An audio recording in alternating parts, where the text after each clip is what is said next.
Chapter 36, The Battle of Fry. Otto marched into town square with his friends, his heartbeat thumping throughout his entire body.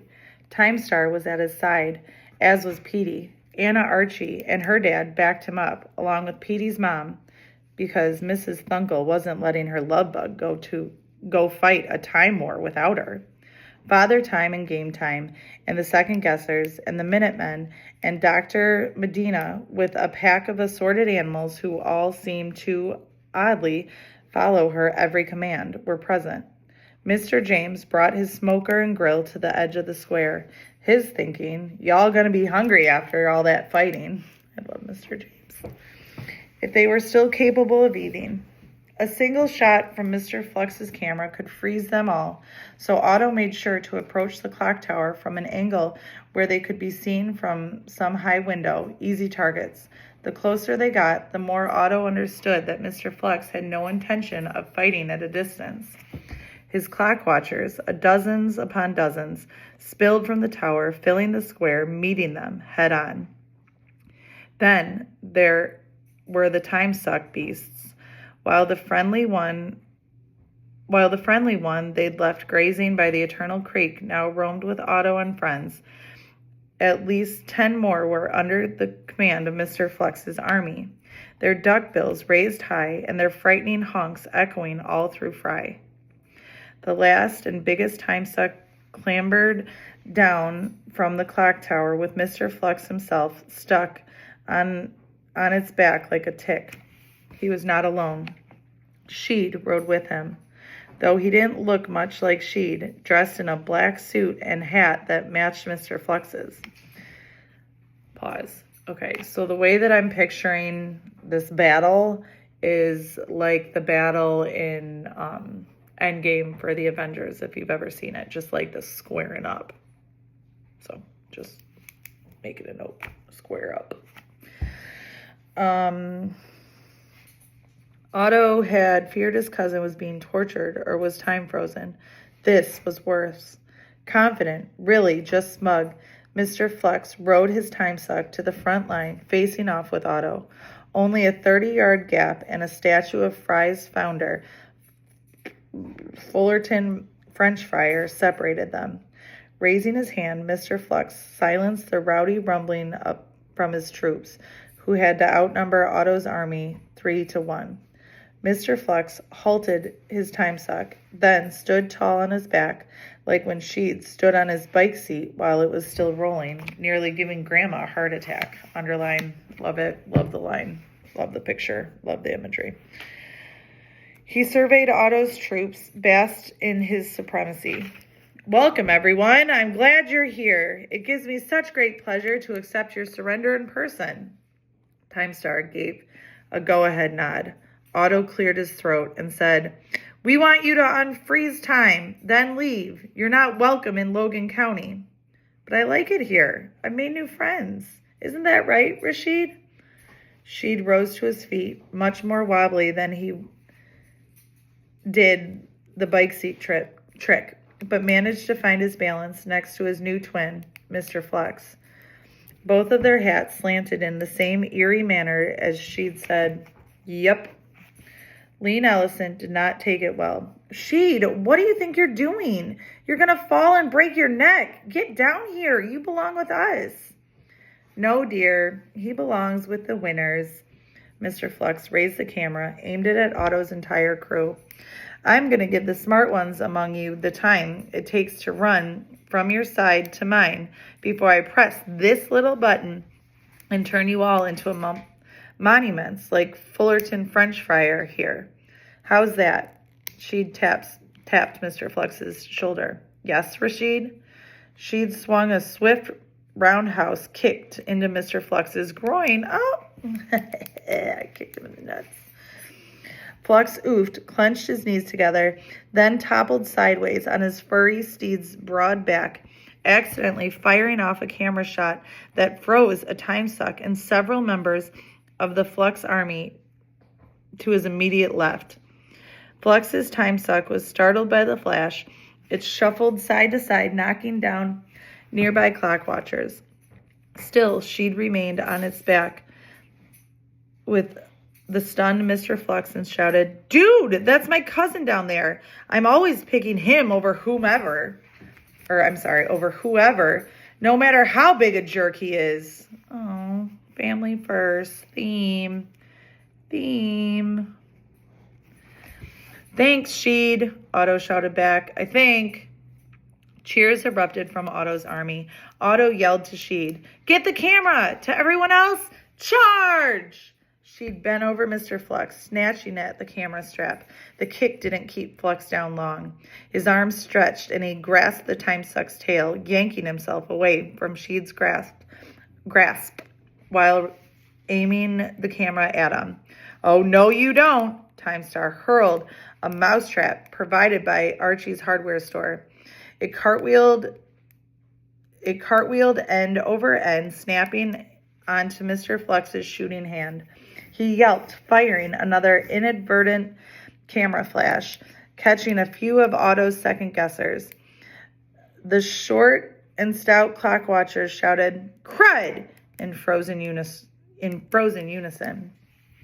Sheed abandoned the camera grab mission and dived off the time suck's back. He grabbed a thick tuft of fur on the way down, breaking his fall while also causing the beast to honk and buck in pain. Mr. Flux hung on for all his worth. Sorry, Sheed apologized to the beast. He released the fur, hit the ground in a roll, popped to his feet, and sprinted through the chaotic battle. "Otto! Sheed!" Otto rushed into the thick of it, ducking, dodging, hopping over all the little skirmishes that broke out. Game Time and Crunch Time engaged in a particularly sweaty and determined fencing match. Their improvised swords, a fireplace poker, and a snow shovel handle, whizzing and clanking. Dr. Medina's entire I don't know. I think this is going to have to be a vocabulary word. Menagerie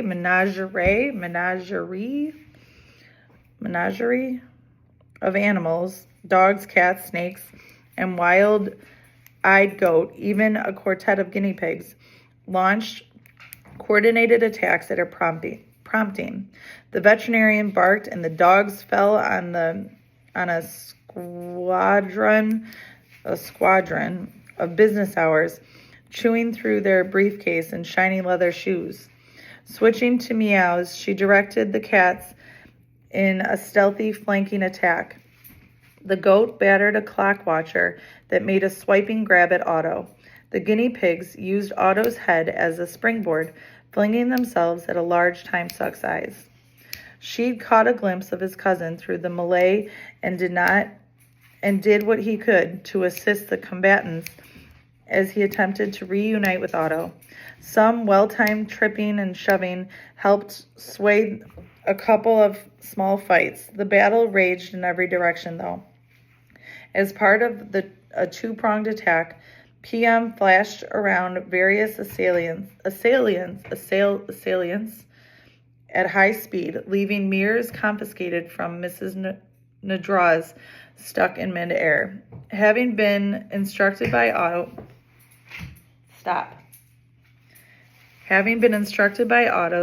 the closest human executed the second part of the attack by unfreezing a mirror so it shattered on the ground, unleashing the groping monster prisoner inside, which attacked Flux's troops without mercy.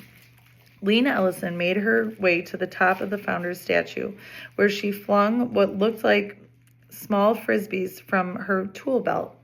The discs sprouted thin, wiry legs like spiders and skittered into the crowd, where they affixed themselves to Mr. Flux's troops, delivering electrical charges that sent them yelping up and out of the fray. Anna and Mr. Archie got in the act, swinging a rake and a length of plastic pipe, respectively, swatting clock watchers like giant bugs. And Father Time, danced through the battle with a wooden cane he twirled like a ninja's staff. He jabbed and parried and thrust, cutting a path any way he wished. At every position, anywhere on the Frytown Square battlefield, the brigade Otto had assembled fought valiantly. It wasn't enough. Mr. Flux had the numbers. The camera, no longer stunned by Sheed's betrayal, enraged, screaming, he aimed the lens into the crowd and fired. Lightning bright flashes doused swaths of combatants, freezing them mid-punch, mid-kick, mid-retreat. It didn't matter if they were his troops or Otto's. His wrath had no targets, just release.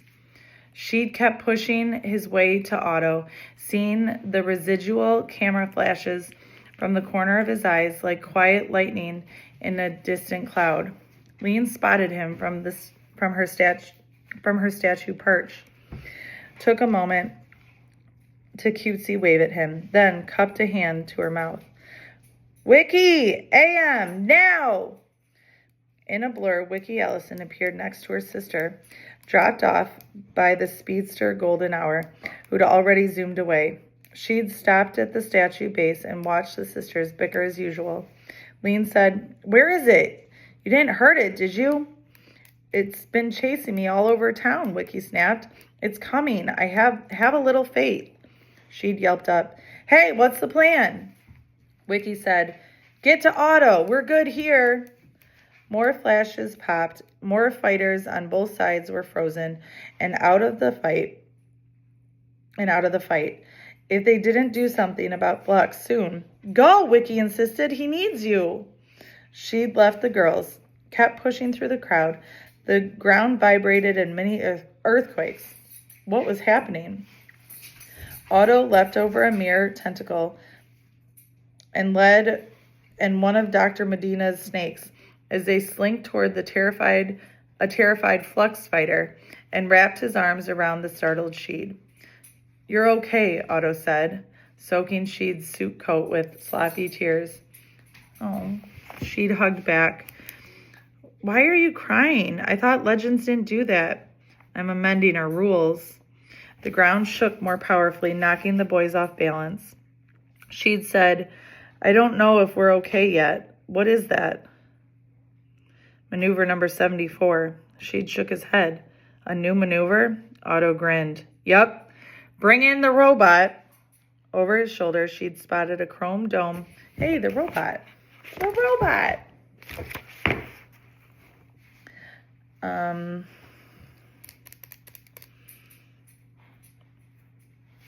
Over his shoulder, Sheed spotted the chrome dome and glowing red eyes of Lean's robot lumbering into the fight. Its head rotated as it locked on to a waving Wiki and Lean at the founder's statue. "Over here," they shouted. Mr. Flux's flashes were rapid fire by then, with photos of frozen fighters spooling from the camera and falling to his feet like large square confetti. So preoccupied with his power, he didn't notice Wiki leaping from the statue, weaving through the remaining fighters, and positioning herself so that the robot was on a direct course for her, with Mr. Flux between her and the metal giant. "Hey, Flux Face!" Wiki yelled. That snatched his attention. He aimed the camera at her. Wiki pointed over his shoulder. "You got bigger problems, buddy." A long shadow fell over Mr. Flux. He turned to find the robot looming over him, too close to freeze. Lean pointed at Mr. Flux, yelled, "Robot! He's it now! Tag him!" Mr. Flux said, Oh no. One bolt-studded metal hand smacked Mr. Flux, sending him airborne in an odd blur of cartwheeling motion. He landed in a pile of about 20 feet away from the boys, the camera knocked from his grip. Dazed, he tried to push himself to his feet, reaching for the camera. The robot's rusty metal palm fell on him like a swatter falling on a fly. Cracks webbed from the asphalt beneath Mr. Flux. The robot's hand rose, fell again, and again. "Tag! Tag! Tag!" Mr. Flux squawked, "Ow! Ow! Ow!" with each slap as he flattened into a Flux pancake. The camera remained on the ground near his hand, though, as no one seemed willing to get close while the robot delivered his awesome smackdown. The girls sprinted to Otto and Sheed. Wiki said, "Is that enough?" Golden blur of light, almost too fast to see, rushed between Otto and the camera. Otto said, "Now it is." Wiki gave her sister a nod, and Lean yelled, "Robot! We're it again! Me and Wiki!" Its red eyes leveled on them. Oh, maybe that's not the robot.